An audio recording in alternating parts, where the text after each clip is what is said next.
Hey everyone, this is David Brown with the migration update for April 6th, 2023 from the Braddock Bay Hawk Watch.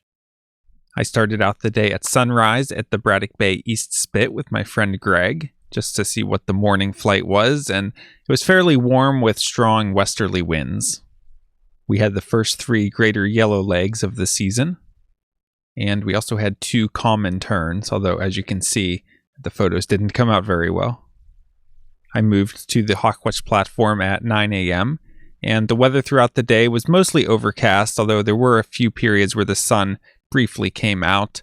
Winds were moderate to strong, mostly from the west, occasionally shifting west-southwest and feeling a little warmer. But overall, just a strong west wind that brought us a really big flight of turkey vultures especially. Here's an eastern meadowlark that perched in the tree behind the platform.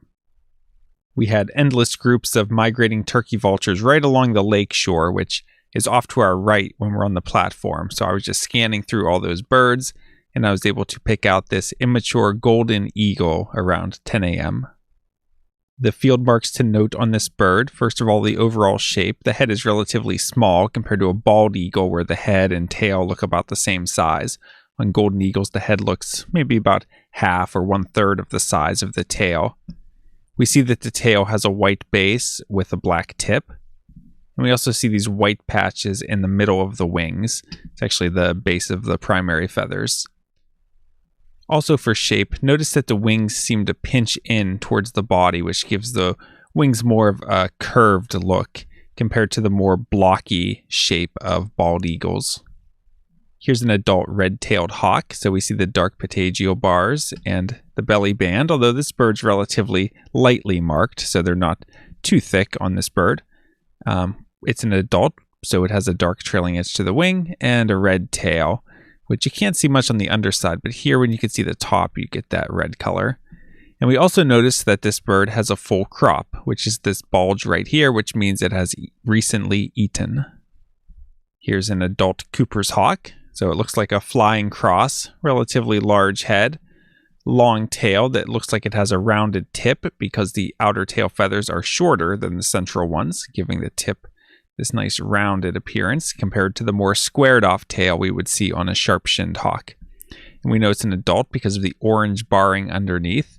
And also on Cooper's hawks, they have a capped appearance. So they have a dark head, but then the back of the neck is paler. Here we have another eagle, but this one has a large head, and we see that the head is mostly white. See a little bit of white in the wing pit area here. So this is an older, immature, bald eagle.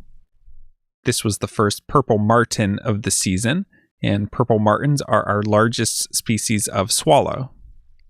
Here's a group of 7 sandhill cranes that migrated through today.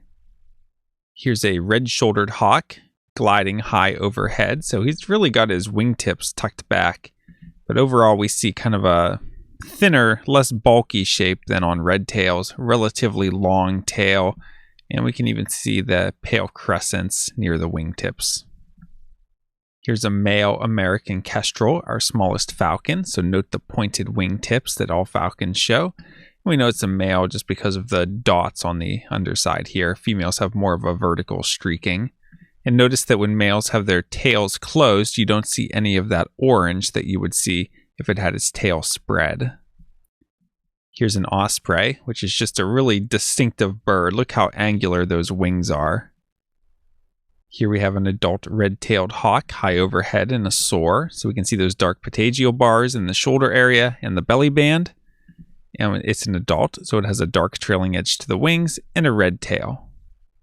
Here we have another small falcon that was high overhead, and we see it's relatively light underneath. So this is another American kestrel. Merlins would look darker underneath, a lot of dark streaking on the underside. Here we have a juvenile red-tailed hawk, so one born last year.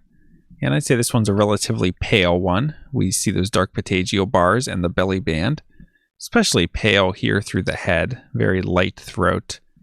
And it's a juvenile, so it has no dark trailing edge to the wing, and it does not have that red tail yet. Here's the first yellow-rumped warbler of the season.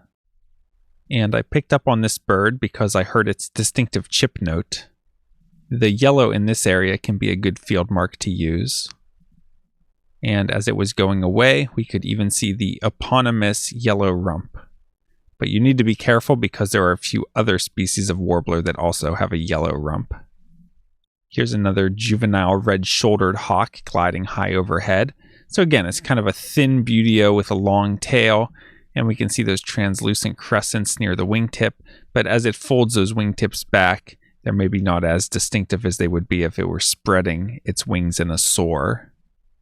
We see that the bird does not have dark patagial bars like we see on red tails, and instead of a belly band, it's got streaking that starts all the way on the upper breast and goes down, compared to a red tail where it's very clean on the upper breast usually, and then a thick belly band in this area. Here's another adult Cooper's hawk. So again, it's like a flying cross. It's got a big head. We can see that capped appearance where it's got the dark cap, but the back of the neck, the nape, is pale. And if we look at the tail, we see that the outer tail feathers are shorter than the central ones, so it gives that rounded appearance to the tail. Here's another look at an adult Cooper's hawk showing the same field marks. And again, we know it's an adult because of the orange barring underneath. And it's hard to see the length of the tail feathers here just because of the white background. But the outer ones are shorter than the central ones, giving it that rounded appearance to the tail. We were watching this ring-billed gull, and we weren't sure if it was sick or injured because it was coming into the grass and drinking from the puddles and just kind of laying funny on the ground. But it seemed to fly okay, and when it would land, it was only standing on one foot and it was holding its wings out, trying to stabilize itself. So I think its left leg may be injured. Here's a juvenile red-tailed hawk. So again, we see those dark patagial bars and the belly band, but it's a juvenile, so it does not have a dark trailing edge to the wing, and it does not have a red tail yet. And we also see the pale inner primaries. It's kind of a square window that's pale. Here we have what I believe is an MQ-9 Reaper drone, also known as the Predator B. And I've seen these in past years. I don't think I saw them at all last year, but before that I remember seeing them occasionally, although they're up pretty high and hard to spot. What was interesting about this one today is it seemed to stay in the area for a while. It was like it was circling overhead. And I believe this one is probably run by the Border Patrol. So being up on the shore of Lake Ontario, we're basically right up on the US-Canada border. So that would make sense that they might be patrolling the border in this area to make sure there's no boats coming across illegally from Canada or something like that. Here's another adult red-tailed hawk. So again, dark patagial bars and belly band. And the adults have the dark trailing edge and the red tail. Here's a northern harrier, and this one appears to be a juvenile because it has only a little bit of streaking, mostly unstreaked underneath and very plain in the patagial area. Adult females would be brown like this, but would have heavier streaking underneath and more heavily marked in the patagial region. Here we have 5 wood ducks. And Lorenzo, who is one of our younger visitors to the Hawk Watch, wanted me to include these photos and ask and see if anyone knows the answer to the question that we've been pondering very hard at the Hawk Watch, which is, how much wood would a wood duck duck if a wood duck could duck wood? So if you know the answer, leave it in the comments below. And ooh, here we have another red-tailed hawk, but take a look at this one. Real heavily marked. Big, dark, thick patagial bars, nice belly band, dark throat. It's an adult, so it has the dark trailing edge and the red tail. This is probably the northern subspecies, or Abieticola, just because of how heavily marked it is, with the dark head, the dark throat, big blobby belly band. It's not the heaviest marked one I've seen, but it's one of the more heavily marked ones we've seen this season. Just a really nice looking bird. I heard the chortles of this male purple martin before I saw it, and male purple martins are just spectacular looking, just completely purple, and really cool to have them back. And taking a look at the eBird checklist, this morning at the East Spit we had 62 species, and at the Hawk platform I had 73 species, so really good day, good variety today. And taking a look at hawk count for our migrant raptor totals, today we had 4,605 turkey vultures, 4 osprey, 13 bald eagles, 18 northern harriers, 64 sharp-shinned hawks, 13 Cooper's hawks. For Buteos, we had 12 red shoulders and 78 red tails. We had 1 golden eagle. And for falcons, we had 12 kestrels and 1 peregrine for a total of 4,821 migrating raptors today. And if we look at the monthly summary, that brings us to a total of 9,881 migrants for April and a total of 19,053 migrants for the season. So coming up on 20,000 already. Today was actually the highest total that we've had so far this season. And again, it was just a huge turkey vulture flight, mostly along the lake shore. I think the vulture numbers are pretty accurate. However, other species mixing in with them can be hard to pick out because of the distance. So things like red tails and sharp-shinned hawks may be a little undercounted on days like this just because everything is so far away. And I didn't have a lot of people helping me spot today, so that also brings the numbers down a little bit. But it's difficult no matter what on these windy days that are pushing the flight out towards the lake. Just tough conditions. You're not getting great looks at birds, but when you take the scale of the entire flight, it's a pretty impressive thing to see so many turkey vultures and other raptors migrating. I'd like to point out a couple other non-raptor highlights. At the East Spit this morning, we had 82 northern flickers, including 21 that came through in about a minute or two span. That was pretty cool.